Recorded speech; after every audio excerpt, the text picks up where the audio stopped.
Hoy arrancamos en Apocalipsis capítulo 22, versículo 4, pero recordamos acerca del último día, la última parte del versículo 3. Las últimas palabras del versículo 3 es: sus siervos le servirán.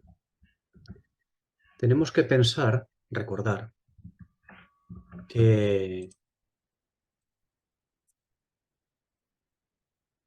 que aunque Apocalipsis, este capítulo 22 de los versículos 1 a 5, aunque sigue describiendo a un cuerpo de santos ejerciendo un ministerio, lo hemos visto en todo el capítulo 21, que trata de un cuerpo de santos ejerciendo un ministerio, la esposa. Apocalipsis 22, 1-5 continúa haciéndolo.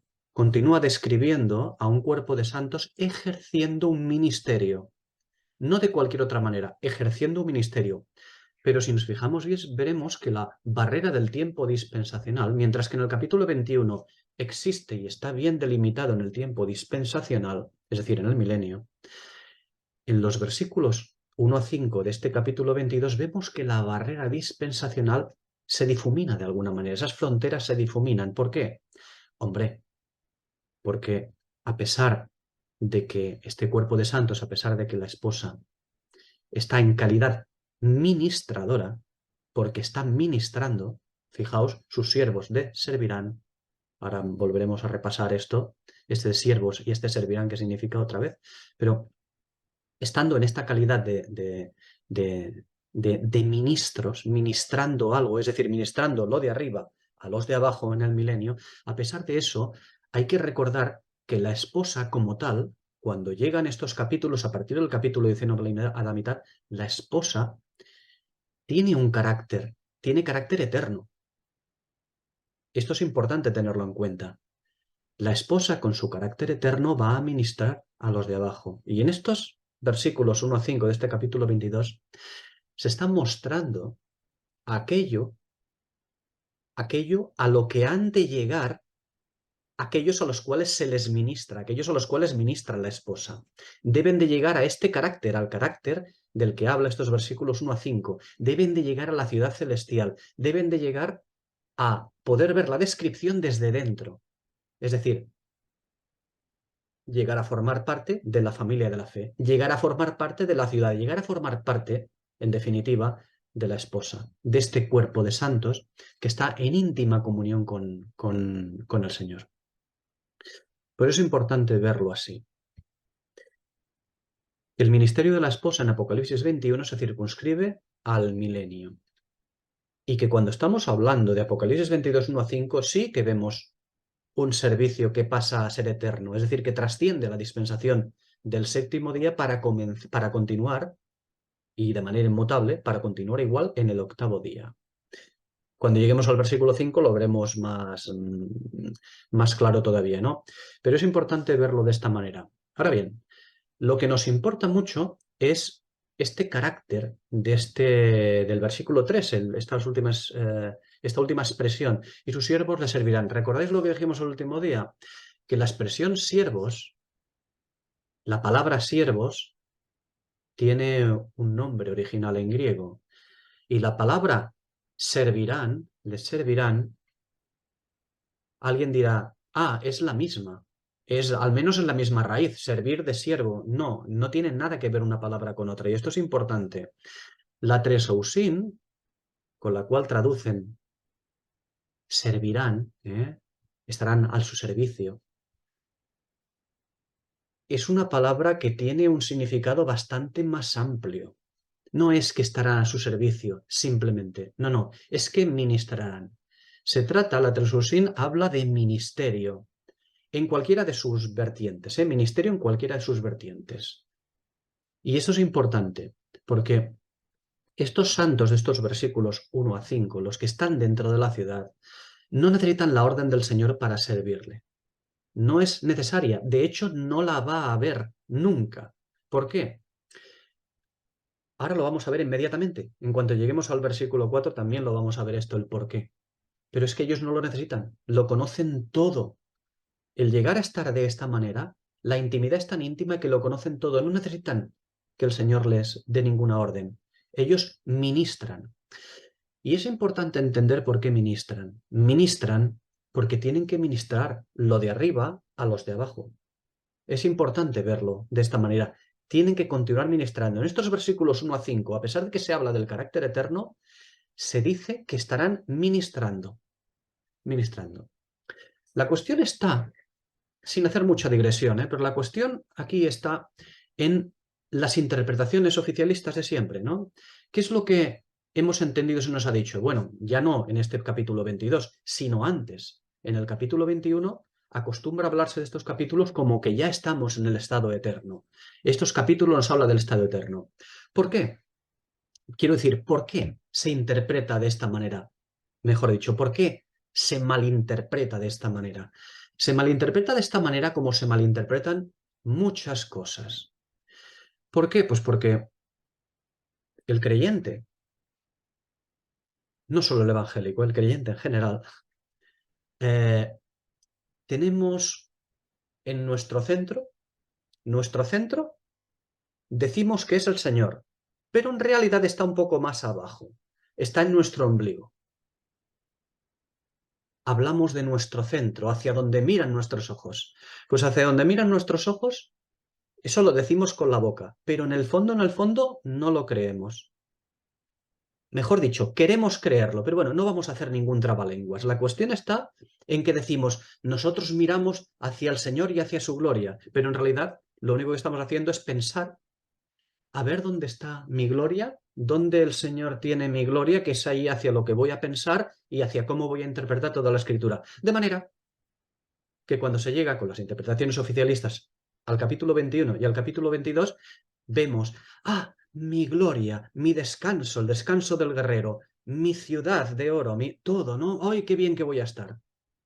No, no olvidemos, o mejor dicho, lo iba a decir, pero preguntémonos, ¿cuál es el sumum de la Escritura? ¿Cuál es el objetivo supremo de la Escritura? Pues el objetivo supremo de la Escritura es el mismo que deberíamos tener nosotros en nuestra mente a la hora de mirar, clavar nuestra mirada hacia allí. El objetivo supremo de la Escritura es la gloria de Dios y por lo tanto la manifiesta siempre de una manera, en Cristo, la gloria de Cristo. El objetivo es el reino. El objetivo es la manifestación gloriosa del Señor. Por lo tanto, si es así, la manifestación gloriosa del Señor solamente se hace de una manera, el reino. Y eso se establece cuando se establece el milenio. Esa es la dispensación importante. La Escritura, en diferentes lugares, un poquito aquí, un poquito allí, muy poquito, muy poquito, en 3, 4, 5 sitios, nos habla o nos deja entender, nos da a entender algo sobre el estado eterno, pero no nos habla demasiado sobre el estado eterno. No nos habla demasiado sobre el estado eterno. Solo sabemos que estaremos con el Señor, pero con el Señor haciendo algo, no como robots mirando al cielo y moviendo las alitas, desde luego. O sea, es para algo, ¿no? No para gozar y punto. No, esto de para gozar y punto, esto se lo dejamos al cielo de los musulmanes, al cielo de los antiguos vikingos, etc. Nosotros tenemos que pensar de manera espiritual. Y la manera espiritual no es precisamente pensar que cuando ya dejemos esta tierra vamos a gozar a cuerpo de rey, nunca mejor dicho. No podemos hacer esto. Tenemos que centrarnos en entender las cosas espiritualmente, porque para nosotros es la explicación espiritual lo que significan todas las cosas. Y no hay cosa más importante que debieran ver nuestros ojos que la gloria de Cristo, pero la gloria de Cristo tiene su manifestación ante todos aquellos que le pueden dar gloria. ¿Y cuál es el deseo importante de la Escritura? Pues que se manifieste el reino de Cristo aquí en la tierra y que toda rodilla caiga ante él. Esto es lo que tienen que ver nuestros ojos. Si nuestros ojos piensan así, será más fácil interpretar Apocalipsis 21 y estos versículos de Apocalipsis, estos primeros 5 versículos de Apocalipsis 22. Porque ya no estaremos cegados por nuestros deseos de vernos ya en la gloria, disfrutando en las discotecas celestiales, ¿eh? Permitidme estas ironías, ¿no? Pero es para demostrar un poco cómo es nuestra carne. dejemos la carne al lado, es decir, al menos intentemos despojarnos de esta carne que nos asedia constantemente. Intentemos abstraernos de ella y pensar, permitidme la expresión, pensar en espiritual, en modo espiritual. Y esto es importante, ¿no? Vamos a pasar directamente al versículo 24, al versículo 4, perdón. Versículo 4, que forma parte de estos tres últimos versículos, de este conjunto de estos tres últimos versículos, dice: y verán su rostro, y su nombre estará en sus frentes. Bien, dos cuestiones. Primeramente, vamos a tratar el verán su rostro.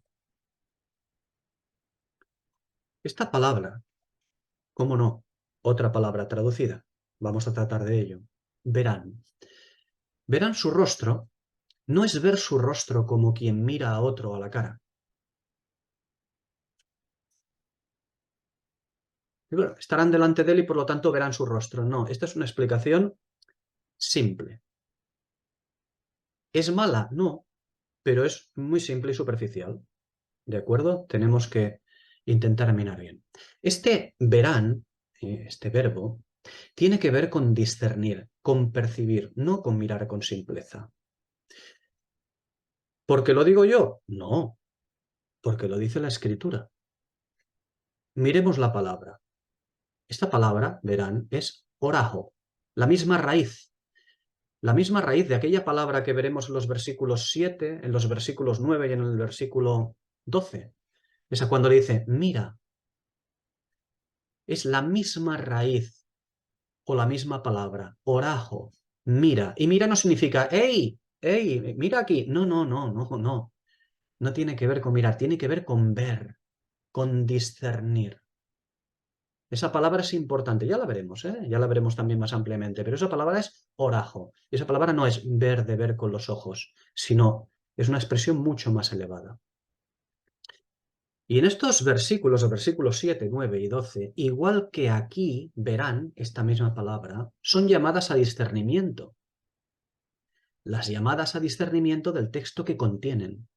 Por lo tanto, si son llamadas a discernimiento, haremos bien en prestar suma atención y buscar sus correspondencias, naturalmente. Veamos, para comenzar hablando de correspondencias, vamos a ver a Apocalipsis 6:16 y la primera carta de Pedro 3:12. Comencemos por Apocalipsis 6:16. Escondednos del rostro del que está sentado sobre el trono y de la ira del Cordero. Escondednos del rostro del que está sentado sobre el trono. Primera de Pedro 3:12. El rostro del Señor está contra aquellos que hacen el mal. Al comparar verán su rostro del versículo 4 que estamos tratando con Apocalipsis 6:16 y Primera de Pedro 3:12, está claro que de esto de los que estamos hablando en Apocalipsis 22 ahora mismo, está claro que estos han pasado de muerte a vida y no hay ira. Algo que nos habla claramente el Salmo 31, versículo 16, y el Salmo 27, de los versículos 4 al 14. Todo lo que comporta el pasar de muerte a vida sin ira. De estos versículos que estamos tratando, del versículo 1 a 5 de este capítulo 22, aquí, en el versículo 4, contemplan ya su rostro en todo su esplendor. El esplendor que nos anunció Apocalipsis 1:16, como el sol, sin nada de sombras. Sin nada de sombras, figuras o misterios, aquello que nos hablaba la segunda carta a los Corintios, capítulo 3, pero sin nada de sombras, figuras o misterios, sino ya lo contemplan en todo su esplendor, porque estos han pasado de muerte a vida. Absolutamente. Conforme al Salmo 24, también, estos son los que estarán en su lugar santo. El Salmo 24, versículo 3 habla de ello, estarán en su lugar santo. Porque tal es la generación de los que le buscan, de los que van tras su rostro, dice el versículo 6 de ese Salmo. Ver su rostro tiene connotaciones mucho más elevadas que estar en su presencia físicamente y verlo con los ojos. Mucho más elevadas. Fijaros, por ejemplo, Juan, capítulo 1, versículo 18, el Evangelio de Juan, ¿no? Dice, a Dios nadie le ha visto jamás. El unigénito Hijo que está en el seno del Padre, Él le ha dado a conocer. A Dios nadie le ha visto jamás, pero el Hijo, el Señor, Él ha hecho mucho más, ha ofrecido muchísimo más que cualquiera que le puede ver, mirar a la cara. Le ofrece mucho más, le da a conocer. El mismo Evangelio, capítulo 14, versículos 8 a 10. Felipe le dijo, Señor, muéstranos al Padre y nos basta. Y Jesús le dijo, ¿tanto tiempo hace que estoy con vosotros y no me has conocido, Felipe?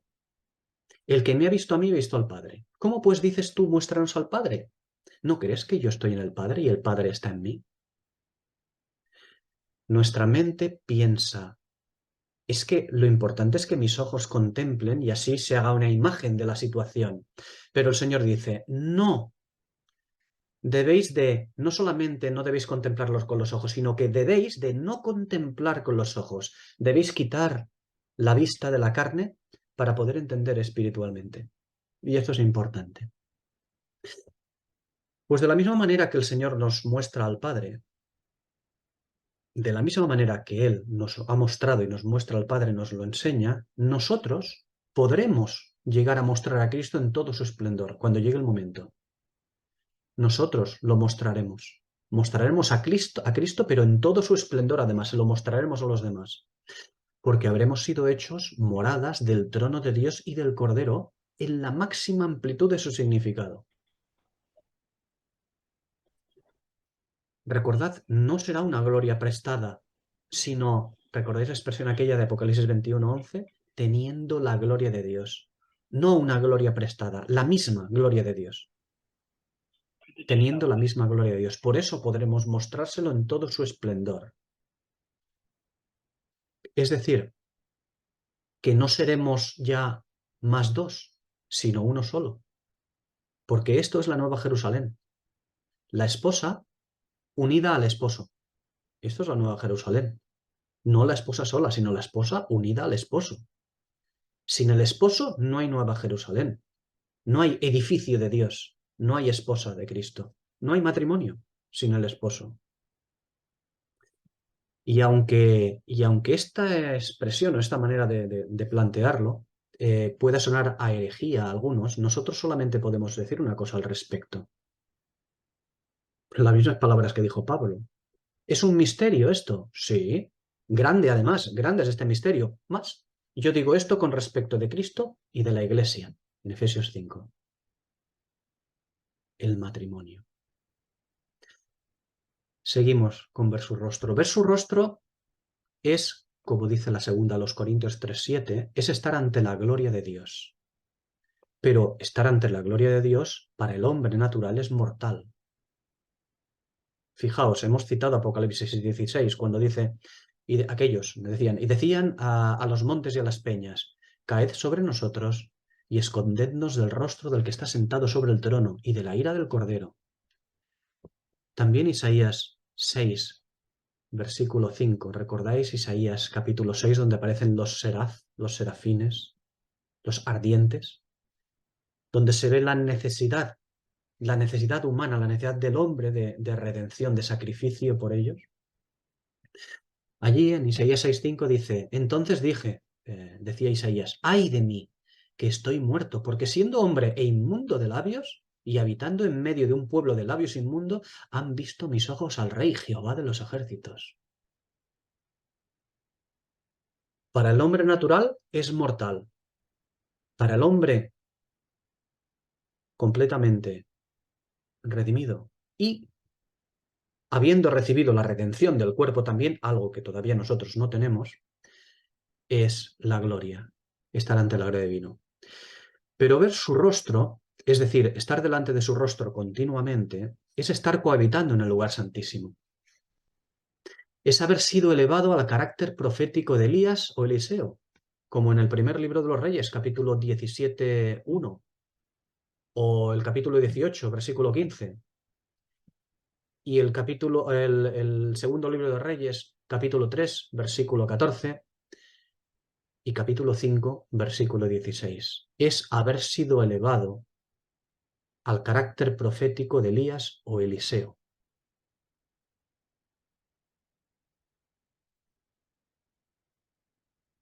Es haber sido elevado al ministerio profético. Es haber sido elevado al lugar compartido con los mismos seres vivientes, aquellos que vimos en Apocalipsis 4, en Apocalipsis 5 y en Apocalipsis 19, el versículo 4.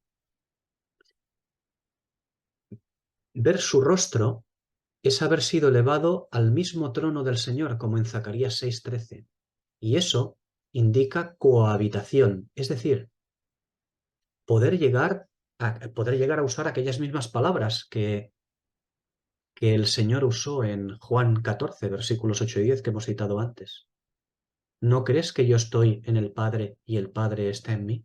Llegará un momento que estas palabras podrán citarse, porque la cohabitación será plena y suprema. Ese es el estado final. La comunión íntima de hijos, la misma que nos mostró el primogénito de entre muchos hermanos, como dice Romanos 8:29, predestinados a ser modelados conforme a la imagen del Hijo de su gloria. Predestinados a ser modelados conforme a la imagen del Hijo de su gloria. Este es nuestro estado final, el de esposa. Vamos a ver la última parte de este versículo 4. Es corto. Dice, después de haber dicho, verán su rostro, dice también, y sus nombres, perdón, y su nombre estará en sus frentes. Tendremos el nombre del Señor en nuestras frentes. ¿Y esto qué significa? Bueno, pues Apocalipsis 3, versículo 12, es donde lo vemos. Esta es una promesa superior a la de la salvación del alma. Salvación del alma se establece a partir de la redención, pero el Señor tiene muchas cosas, ¿no? Esta promesa de Apocalipsis 3:12, sellados, pertenece a Filadelfia, no pertenece a otra. Esta promesa pertenece a Filadelfia, es decir, pertenece a aquellos que tienen el ministerio de la palabra. Pertenece a aquellos a los cuales les es encomendado el ministerio de la palabra. Son los que tienen el conocimiento de los misterios proféticos, o deberían tenerlos. No es poca cosa porque estos han vencido, pero han vencido, hablamos de Filadelfia, han vencido ocupándose de la escritura. Por eso, su vestido es el de piedras preciosas de sabiduría, ese mismo vestido que vimos en el pasado capítulo, en el capítulo 21, versículos 19 y 20. Y por eso su nombre está en sus frentes. Esto es lo que significa que su nombre esté en sus frentes. Siempre tenemos que buscar los pasajes de correspondencia. Eclesiastés 2:14. El sabio tiene sus ojos en la frente. La sabiduría, las piedras preciosas, el haberse ocupado de las escrituras como se le pide a Filadelfia. Y por lo tanto, es a Filadelfia a la que se le dice que será sellada, el nombre de él estará en sus frentes. Es importante verlo también así. Y la frente, también hay que recordar que la frente es el lugar de la santidad. ¿Recordáis? Éxodo 28, versículos 26 a 38, donde el lugar donde debe estar la santidad, santidad a Jehová, se coloca la diadema en la frente. Siempre es así. En fin, es la palabra de Dios impregnada para santidad. Y esto lo vemos en Deuteronomio capítulo 6. La palabra de Dios impregnada para santidad.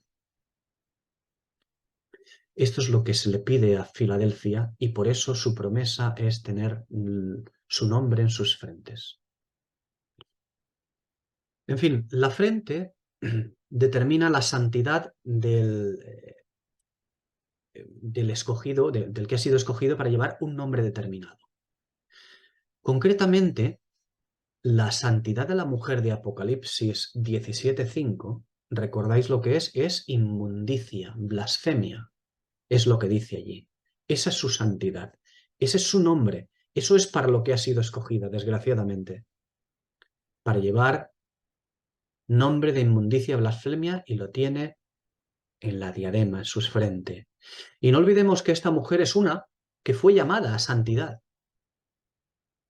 pero que la fornicación hizo que al mezclarse la iglesia con Babilonia, pues se moldeó la palabra que ella tenía encomendada, aquello que se dice en segunda carta de Pedro, capítulo 2, versículo 3. Esa palabra encomendada fue moldeada. Porque la inmundicia no es lo profano. Lo profano es lo profano. La inmundicia no es lo profano. Ni siquiera la inmundicia es lo profano más profano. No, lo profano simplemente es profano. La inmundicia es otra cosa. La inmundicia es lo sagrado mezclado con lo profano. La inmundicia deviene siempre por la fornicación, lo vimos en Apocalipsis 17, versículo 4, que la inmundicia viene por eso, por la fornicación, por esa mezcla. Viene por mezclar el oro, que es la santidad divina, las piedras preciosas, que es la sabiduría divina, y en definitiva, por mezclar la perla de Mateo 13 con el mundo, con este mundo regido por el príncipe de la potestad del aire, es decir, el gran ministro de la carne, del mundo. Deviene la inmundicia por esto, por mezclar todo esto. En estos evangélicos tiempos no existe demasiada preocupación por el estudio profundo de la Escritura. Sí, ya lo sé que solo faltaría pedir unos camiones de piedras para apedrear por haber dicho esto. Yo solo digo que no existe demasiada preocupación por el estudio profundo de la Escritura. Hay mucho estudio de la Escritura, pero profundo no. Se queda todo siempre en la zona superficial, desgraciadamente, ¿eh? La máxima laodiceana es aquello de, ya conoceremos allí todas las cosas. A nosotros nos basta con leer cada día la Biblia. Allí ya conoceremos cómo fuimos conocidos, interpretando un versículo absolutamente de manera muy mala. ¿Qué es lo que creen muchos y tal? Si es lo que me han enseñado a mí. Lo que me han enseñado a mí y lo que le enseñaron a los que me lo han enseñado a mí. Es decir, lo que la Odisea ha hecho, lo que esta iglesia ha hecho, enseñarnos esto, las mezclas, el ser superficiales, como la Odisea. En fin, esa es su máxima. Y así, pues, si seguimos esas máximas, como la hemos seguido, naturalmente, pues somos incapaces de discernir pasajes, pues como el de segundo libro de Crónicas, capítulo 26. Por ejemplo, ¿qué encontramos allí? Bueno, pues allí encontramos que Ucías, aquel Azarías de la Escritura, Ucías, dice que era uno que era recto ante los ojos de Jehová y que lo buscaba. Dice el capítulo 26 del segundo libro de Crónicas, los versículos 4 y 5, que era recto ante los ojos de Jehová y lo buscaba. Y dice el versículo 11, además, que peleaba las batallas de Jehová. Dice el versículo 16 de allí que llegó a ser fuerte. Es decir, fijaos, alguien que era recto ante los ojos de Jehová y que lo buscaba y que además peleaba las batallas de Jehová. Dice que éste llegó a ser fuerte en el versículo 16. ¿Y sabéis qué significa esto?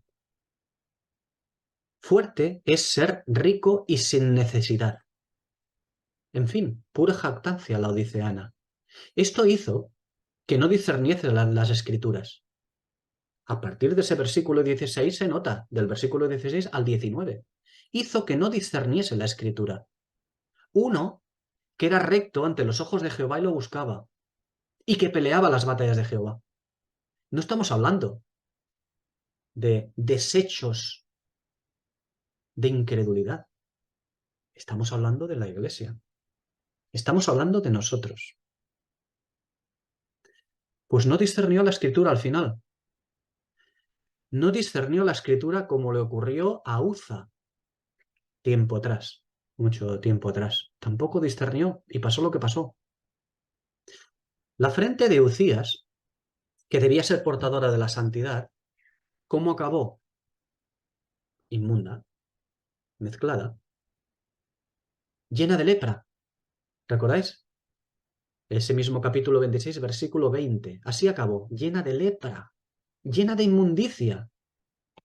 Y no cualquiera. Vuelvo a insistir, ¿eh? Uno que era recto ante los ojos de Jehová y lo buscaba y que peleaba las batallas de Jehová. Pero llegó a ser fuerte. Lástima. Llegó a ser rico y sin necesidad. Lleno de lepra, de inmundicia, en la frente. Bueno, en fin, lo peor es que la lepra, desgraciadamente, y esto es importante también verlo allí en el versículo 21 de ese capítulo 16, y eso es una enseñanza muy importante para todos nosotros, decía que lo peor es que esa lepra no pudo ser limpiada, sino que fue leproso hasta su muerte. Es muy triste, porque todo tiene consecuencias. El Señor es misericordioso y se hace cargo de nuestras debilidades de hijos de la Odisea. Se hace cargo de nuestras debilidades, pero no tolera la fornicación. Es Dios celoso. ¿Oh? Si vamos a ser la esposa, si hemos sido desposados por el Espíritu Santo en este tiempo de noviazgo, la novia es considerada en cuanto a la fornicación como si ya fuera esposa. O sea, cuidado, como dice Romanos, si no me equivoco, recuerdo mal, 11. Pablo advierte, oye, tú que has sido injertada, cuidado, ¿eh? No te jactes sobre las otras ramas, ¿eh? Que serás cortado. Y nosotros decimos, bueno, pero nosotros nos ha salvado el Señor. Bueno, precisamente por eso recibiremos más. Mucho cuidado, ¿no? Por eso digo que el Señor es misericordioso. Claro que se hace cargo de nuestras debilidades por haber nacido hijos de la Odisea, pero no tolera la fornicación. Y no tolera la jactancia, la cual, la jactancia es la madre absoluta de la indolencia. La jactancia da a luz siempre la indolencia. El que se jacta acaba siendo un indolente. Y ya recordamos, ¿no? Lo hemos citado muchas veces, lo que dice Jeremías 48:10. Maldito el que haga indolentemente la obra de Jehová y maldito el que detenga de la sangre su espada. De manera que la Odisea, nuestra iglesia, la nuestra, la Odisea, estará cubierta de lepra hasta el día de su muerte. Yo entiendo, discierno, que eso es lo que observo en Ucías. No era cualquiera Azarías, ¿eh? Ucías no era cualquiera, ¿eh? Era uno de los grandes, como pocos reyes, como muy, muy, muy, muy poquitos reyes. Ucías. En fin, un rey del Señor. Pues nuestra iglesia estará cubierta de lepra, es decir, de inmundicia, hasta el día de su muerte, y acabará sepultada de la misma manera que acabó sepultado Ucías. ¿Recordáis? Versículo 23 del segundo libro de Crónicas, capítulo 26. ¿Recordáis dónde fue sepultado Ucías? Fuera de los sepulcros reales. Fuera de los sepulcros reales.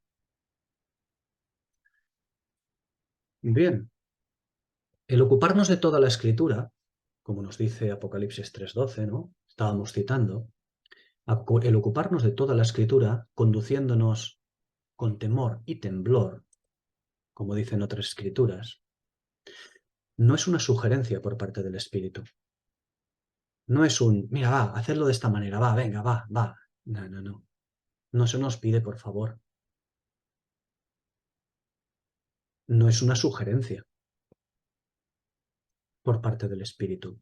Y si nuestra iglesia es una leprosa, no es porque el edificio tenga lepra, simplemente, sino porque sus piedras, que debían ser vivas, están leprosas. En fin, Seguimos.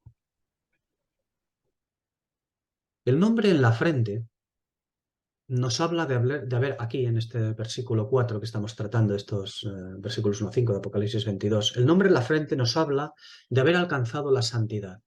Y esto se alcanzará conforme a su pasaje de correspondencia, el cual es, ya lo hemos visto, el cual es la promesa a Filadelfia. Solamente se alcanzará de esta manera, según su pasaje de correspondencia, la promesa a Filadelfia, aquella que se le dice que se le ha quitado la fuerza del testimonio y se le ha dado el ministerio de la escritura. Hacía muchos estudios que no decía esto. Por lo tanto, escritura, escritura, escritura y escritura. Todo lo demás depende de esto, de la escritura, de ese, ese ministerio, ese objetivo para nosotros, la escritura, la escritura, la escritura, centrarnos, buscar en la escritura. Todo lo demás nuestro, a Filadelfia, todo lo demás que ocurra en el campo práctico, cualquier cosa, todo dependerá de esto, de las escrituras, de todo lo que las escrituras haga en nosotros. Ya sé que puede parecer esto que diga que es una obviedad, ¿no? Ya, pero el resultado es muy malo, ¿no? O sea, esto es importante decirlo. Fijaos bien que yo no digo la Biblia, sino la escritura, porque la Biblia contiene hojas para sanidad, pero la escritura es el fruto de los santos. Eso es la escritura, el fruto que dan los santos, el conocer la escritura, el haber atravesado las hojas, las palabras escritas en la Biblia, las letras, para encontrar al Espíritu. Bien, es evidente que, como estamos viendo, estos versículos de 1 a 5 nos hablan, perdón, estos versículos 1 a 5 no hablan de los de fuera, no hablan de aquellos de fuera que deben vencer para acceder a la ciudad, sino que habla de los que han vencido, de los que vencerán, de los de dentro de la ciudad, es decir, la que alberga el trono de Dios y del Cordero.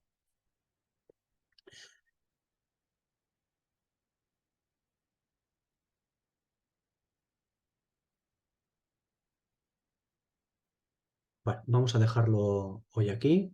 No vamos a dejarlo aquí, vamos a alargar un poco más. Pasamos al versículo 5. Dice el versículo 5, no habrá allí más noche, y no tienen necesidad de luz de lámpara ni de luz del sol, porque el Señor Dios los iluminará y reinarán por los siglos de los siglos. Al menos comenzaremos un poco a tratar este versículo 5. Fijaos en este versículo, ¿de acuerdo? Nos habla de cosas, nos pone unas palabras por delante y evidentemente, ya que estamos ya muy habituados a tratar con estas cosas en todos los estudios que llevamos de Apocalipsis, veremos que nos empieza a hablar de palabras, los cuales ya sabemos que tenemos que hacer, ¿no? Ir a buscarlas, ¿de acuerdo? Noche, lámpara, sol, reinar. Las 4 palabras. Bien, ya las hemos tratado, ¿no? Pero bueno, vamos a tratar un poco.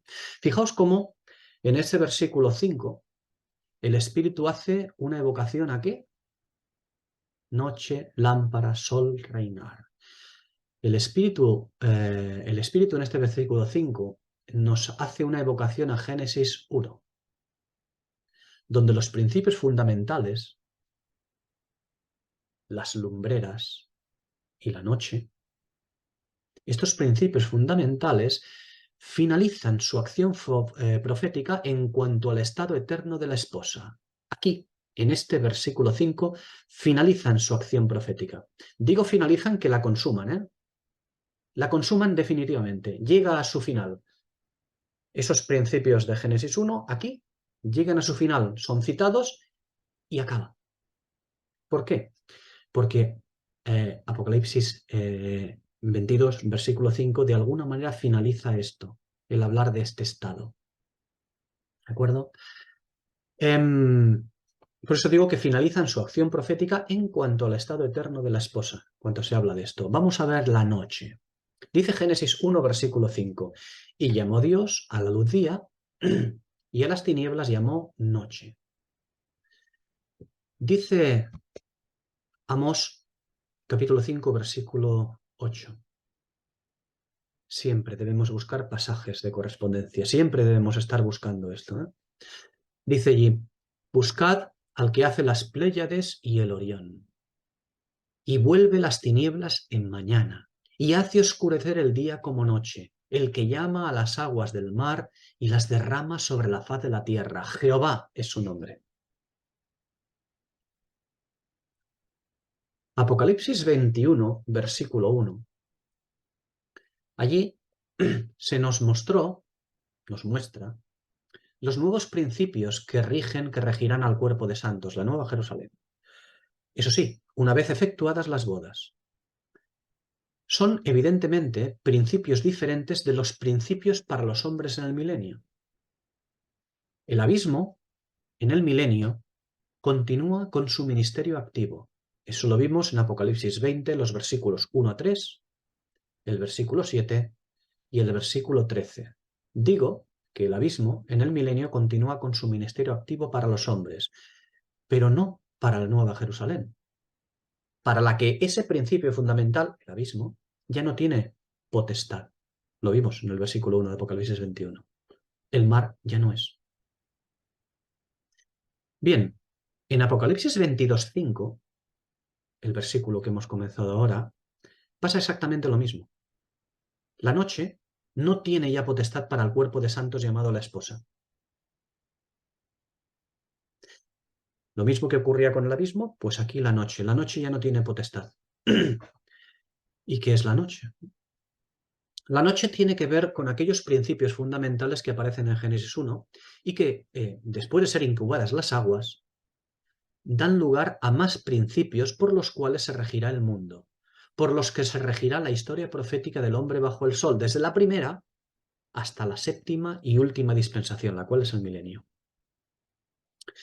La operación del Espíritu en las aguas, hablamos de Génesis 1, la operación del Espíritu en las aguas dio lugar a la separación de luz llamado día y tinieblas llamado noche, junto con la separación de las aguas, es decir, las que quedaron encima y las que quedaron debajo de la expansión.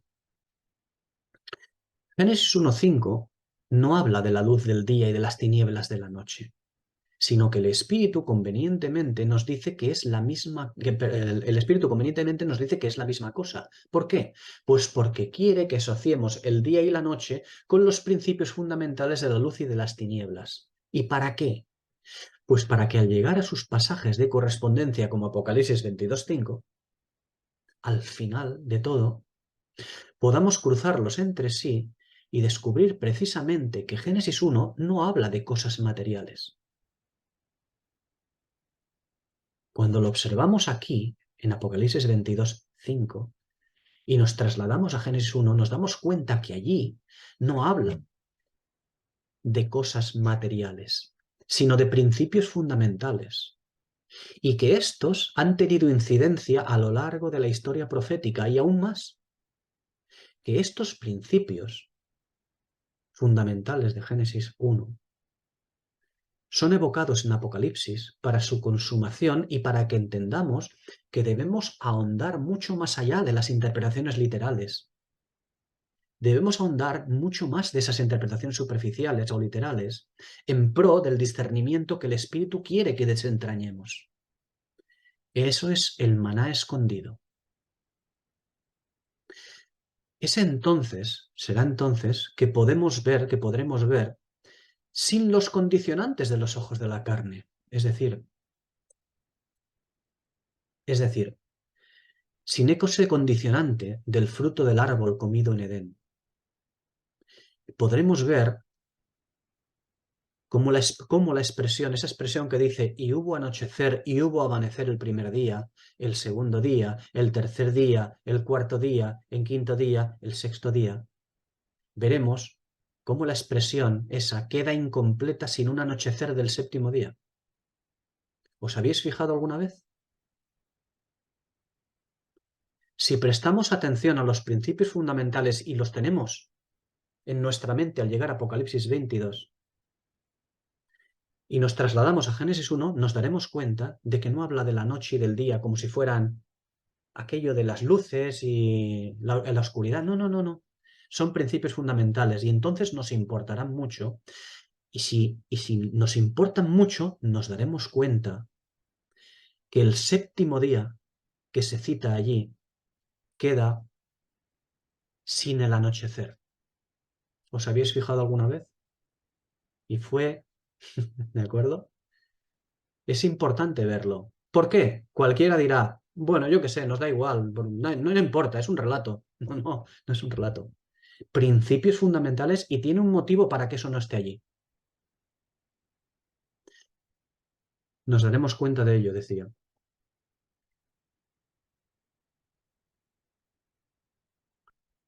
Y llega la pregunta, ¿por qué queda huérfano de anochecer el séptimo día de la creación?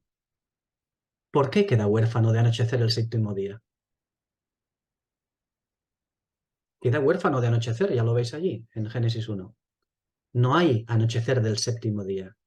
Pues porque en el séptimo día, quien señorea, quien debe señorear cuando llegue el séptimo día, quien otorga luz es la esposa.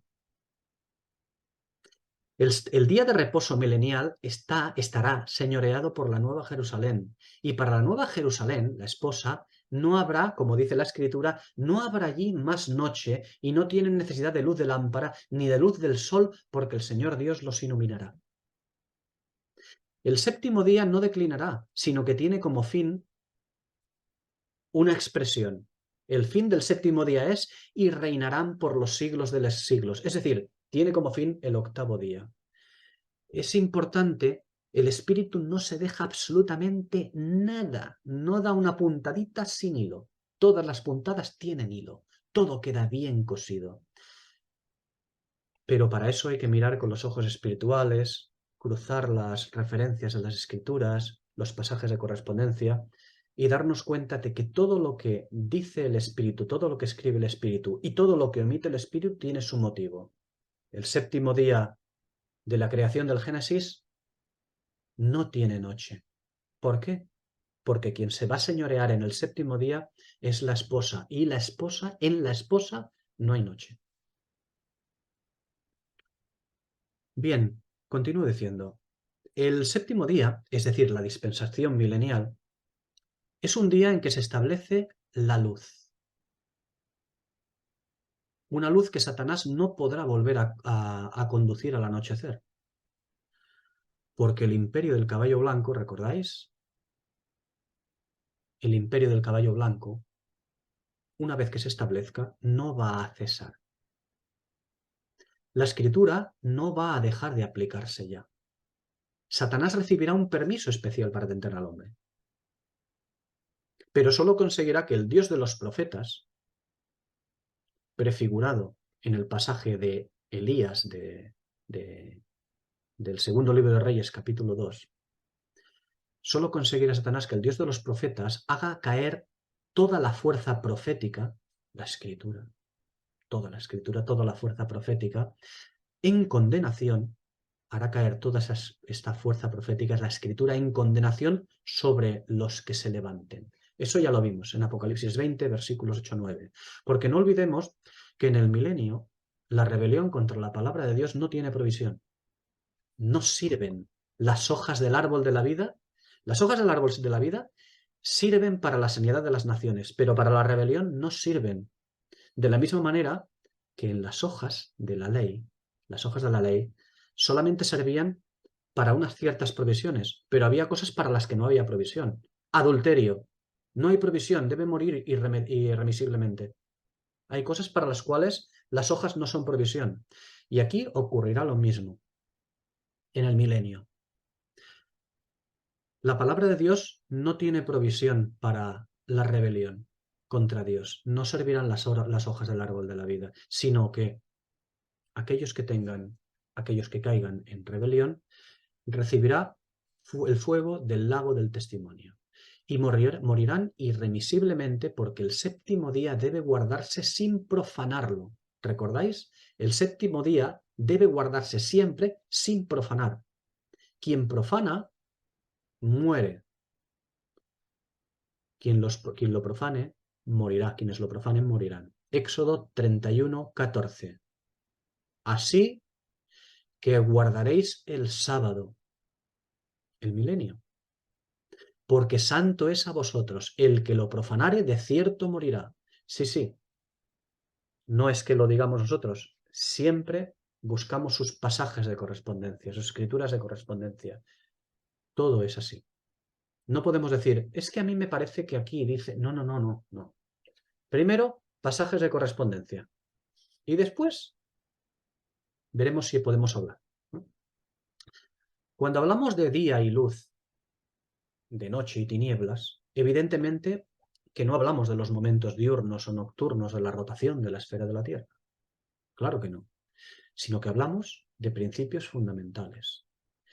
Y estos principios fundamentales manifiestan una realidad espiritual, es decir, un significado más elevado de lo que el hombre natural percibe con sus ojos. He aquí la diferencia de verán su rostro. ¿Qué significa verán? Discernirán. Habrán llegado a conocer, ¿no? Es importante. Fijaos, cuando hablamos de esto, el Salmo 104, en su versículo 20, dice: traes las tinieblas y se hace de noche. En ella corretean todas las bestias de la selva. Claro, en la noche del mundo, en el tiempo de la noche del mundo, cuando la luz del sol de justicia no alumbra, es decir, cuando el rey está ausente, ¿no? Es cuando aparecen las bestias imperiales.